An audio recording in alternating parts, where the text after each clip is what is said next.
We only got the national championship game left. So we both watched those games. And so best players we saw this week, Shane, we kind of teased it earlier, your guy this week, and I think everybody who watched the Cotton Bowl who didn't know who Tyjae Spears was, I've been talking about him all year. I feel like I was one of the first guys on that train. Mm-hmm. And Spears' national coming out party against the poor Trojans defense there in the Cotton Bowl.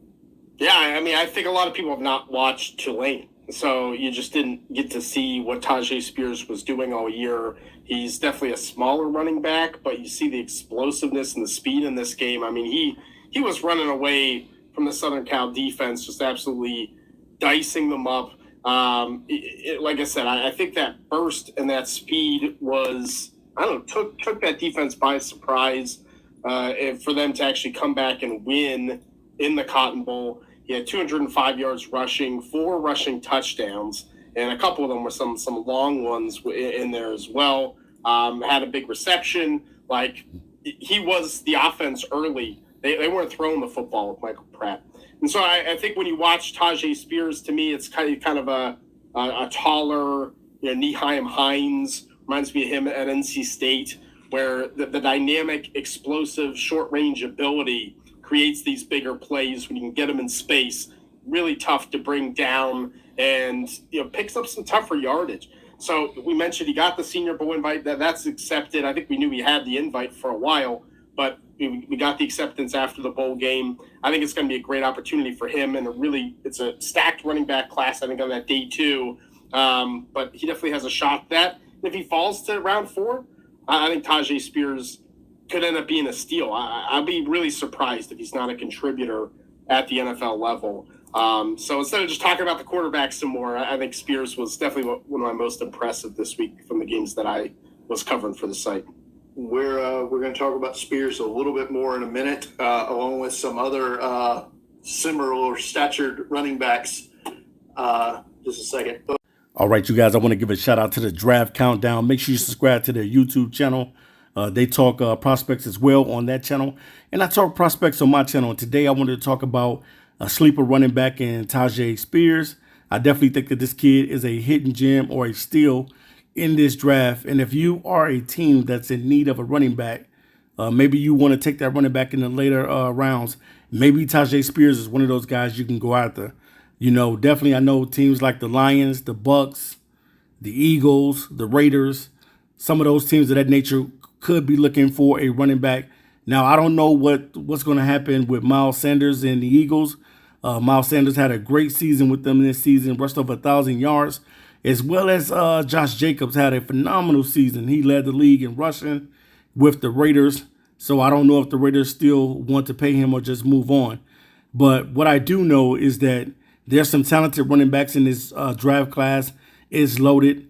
Definitely one of my favorite running backs in the class is Mr. Robinson. Bijan Robinson definitely is one of my favorite running backs. And then I like Zach Charbonnet as well, Dwayne McBride, Gibbs, and Travis Dye. And there's other different running backs that'll be coming to this draft as well. So basically, I just kind of wanted to bring out a sleeper running back, kind of put you guys up on him. If you have not had the opportunity to watch film on this kid, I recommend that you go watch his film, go watch his tape, and you'll see everything that I'm talking about, man. This guy plays with that speed. He plays with power. He has that burst that you're looking for at running back, has great vision, good agility, is a elite receiver out of the backfield, has those natural hands to be able to catch the ball out of the backfield, is elusive, keeps those feet moving, and he wiggles to make defenders miss. So definitely he's one of those guys that's a very shifty running back. Now, I know with Draft Countdown, they pretty much said that he reminds them of Nyheim Hines. But to me, he reminds me of an Alvin Kamara because he's around about the same size. I think Kamara's about 5'10", somewhere in there, maybe 200 pounds. I don't know, 195, somewhere in there. But they're close in size and stature. And this kid reminds me of Kamara, what Kamara is able to do on the field. Catch out of the backfield and be able to run the football. And if you're looking for a running back in the later rounds, and you're looking for a guy that definitely don't take any plays off and is going to bring it all the time, Tyjae Spears is one of those guys. I definitely think that the teams that are looking for running backs may take a chance on this kid. I definitely think that he is a hidden gem, or he is a guy that is under the radar that a lot of people don't know about.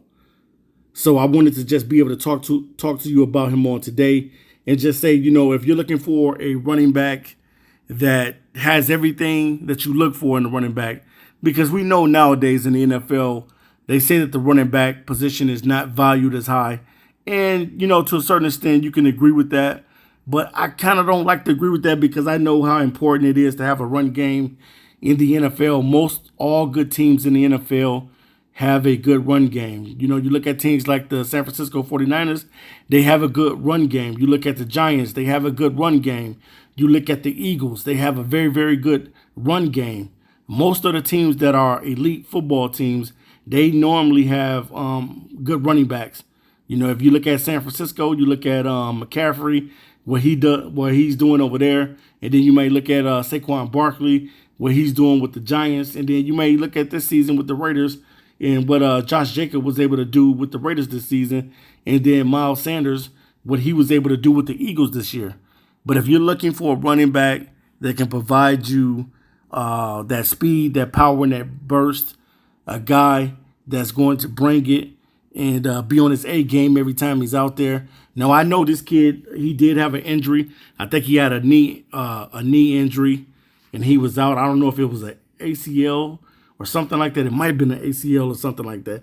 But he did have a injury to his knee prior to this season. And pretty much this is his best season that he's ever had in college football. So he rushed over 1,581 yards. He averaged per carry 6.9. He had 19 touchdowns on the season. And the kid was phenomenal. And also able to catch the ball out of the backfield. I believe he had over 22 receptions out of the backfield as well. So this kid definitely is showing you that he can do it all. So if you're looking for a late round sleeper running back and a guy that you can put in a run by committee, or a guy that eventually, if he puts on at least about 10 more pounds, 10 to 15 more pounds, he could be your number one running back. But I think that this kid is talented, and I think that you guys should go and watch his body of work, and you'll understand what I'm saying about this running back for Tulane. The last time Tulane had a good running back, and I know you guys remember this running back because he played for the Chicago Bears, Matt Forte. Matt Forte was the last time Tulane had a very, very good running back. And we know how good Matt Forte was when he was with the Chicago Bears. He was a very good running back with the Bears. And I think Forte ended up playing with the Jets too as well. So definitely, man, I just wanted to put you guys up on Tyjae Spears. Make sure you guys watch his body of work and watch this kid do his thing, man, because in that USC game, man, he really, really put it on, man.